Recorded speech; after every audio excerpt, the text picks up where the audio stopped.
Hello and welcome to Kinkella Teaches Archaeology, the podcast, episode number 12. And today we want to talk about the possibility of 40,000-year-old writing. So, are the artifacts that have been uncovered in Germany, and these artifacts have been uncovered, I should say, over quite some time. These weren't all found at once. Are these artifacts evidence of 40,000-year-old writing? No, not exactly. And let me explain. When we say writing, we classically mean a written language, right? We mean speech that is translated into written form, right? The idea of me writing a note like, hey, are you going to be here at 12 o'clock tomorrow? And then you writing me back, yes, I am. See you then, right? These artifacts don't have anything like that. There was a very recent article in the PNAS about this topic, and I do have to say I thought the authors did a great job, and they specifically say several times in here, they're like, this is not a written language, okay? We're studying these artifacts, we're talking about what the symbols on them may mean, but this is not specifically a written language. But I think we can say it is, we'll call it coded information. I think that's pretty fair. It can be seen as coded information. That's pretty cool, meaning these aren't just decorations. There's a little bit more there. So what specifically are we talking about?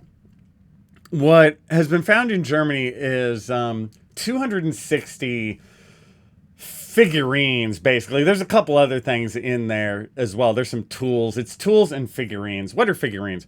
Figurines are little, like usually several inch long, sort of miniatures, often of creatures or humans or this kind of thing. In this instance, in Germany, you have these figurines of like mammoths or bears or bison, and they're carved. They're carved out of bone, or they're carved out of antler or ivory, right? So picture in your mind like a 4-inch long little mini carving of a bison.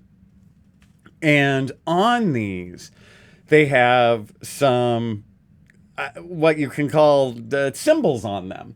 And these symbols are things like crosses. There's like X's. There's a lot of X's and Y's on them. If you look at the images in PNAS, and they have some dots in there, and they have some lines in there.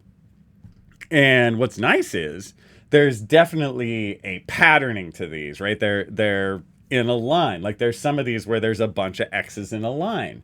Sometimes there'll be like a bunch of X's and like one Y. Or in some of these others, they'll just be dots, but they'll be like a bunch of dots in obvious lines, right? There'll be like 12 dots in a line right here, and then like 12 dots in a line right next to it. This kind of thing. I mean, that's pretty cool.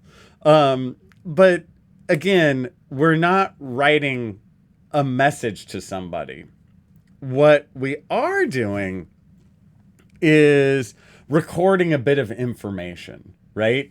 Maybe we're counting something. You know, that really looks like what we have here. Some sort of counting. Counting what? Counting when? I don't know. Are we counting phases of the moon? Are we counting how many kills of this mammoth? Like we have this little mini mammoth. Are we like making an X on it every time we've killed one or helped kill one? I don't know. But what we do have here is much more of a spreadsheet kind of thing. Maybe we've found the world's first Excel spreadsheet, right? That is closer to reality. An Excel spreadsheet is kind of basic coded information, you know? It's not written language, right? An Excel spreadsheet, it doesn't have sentences in it, but it does have information. Where does all this stuff start? What's the deal with this article, and what are they doing? What they did is they took these patternings that they found on these artifacts, right? On these figurines and on the tools. They have some like bone tools and stuff too that have the same kind of markings on them. And they compared them statistically to the markings of protocuneiform. And you're like, oh, good God, Kinkella, what is protocuneiform? Protocuneiform comes before cuneiform. Yeah, I know. It's good I'm here.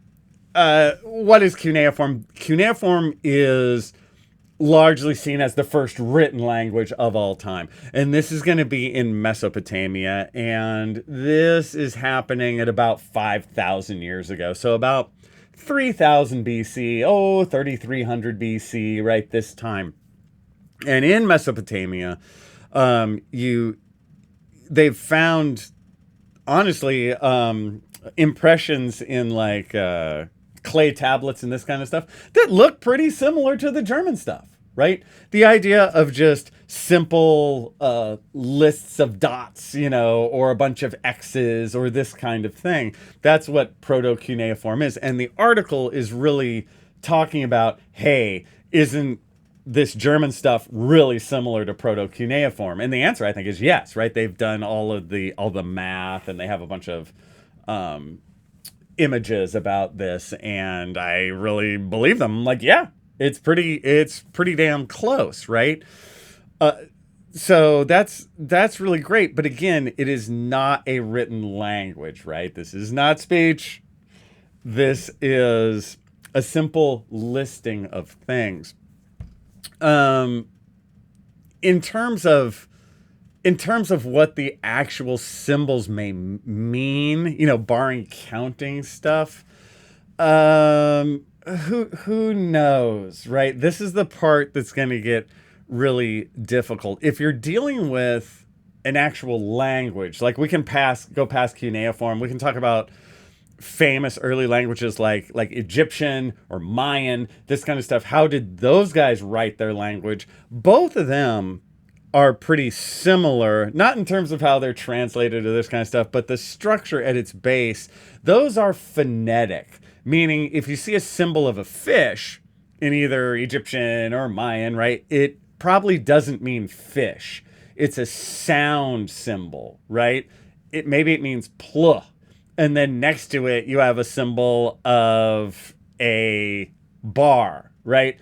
And that doesn't say fish bar. Maybe bar is the sound ease. So it doesn't say fish bar. It says please, right? That's how phonetic languages work. So when you see symbols in Mayan or Egyptian, yeah, that's a written language. That you can write a note to your friend in, right? This, be it proto-cuneiform or be it these German symbols from 40,000 years ago, you can't do anything with that kind of specificity, right? Does that make sense? It's, again, you're writing a spreadsheet. And one of the many things that's a bit surprising about this is we understand in an early city, like in Mesopotamia, in the maybe the earliest city of them all, in Uruk, they would need the equivalent of an Excel spreadsheet, right? To list how much stuff they have. Like if I'm trading with you, I want to know how many bushels of wheat you have, and you need to tell me how many chickens you have, right? This kind of thing. And so it makes sense that not only are we counting, we want to know that we are counting 46 chickens, right? So Excel spreadsheets in farming society that cities are kind of coming from, you get how this is needed. The big wow on this is that we're not dealing with cities. 40,000 years ago in Germany, these are hunter-gatherer groups. So it's not something we expect right off, but it does make a lot of sense, And this is yet another one of those moments where, even though this is not a written language, the fact that it is some very interesting coded information, again, is it counting? Is it record keeping? Is it phases of the moon? Is it hunting kills? No matter what, that really gives us a renewed respect for hunter-gatherer groups. And we realize that hunter-gatherer groups, even from way back, are much more complex and maybe even much more interesting than we originally thought. And with that, I will see you guys next time.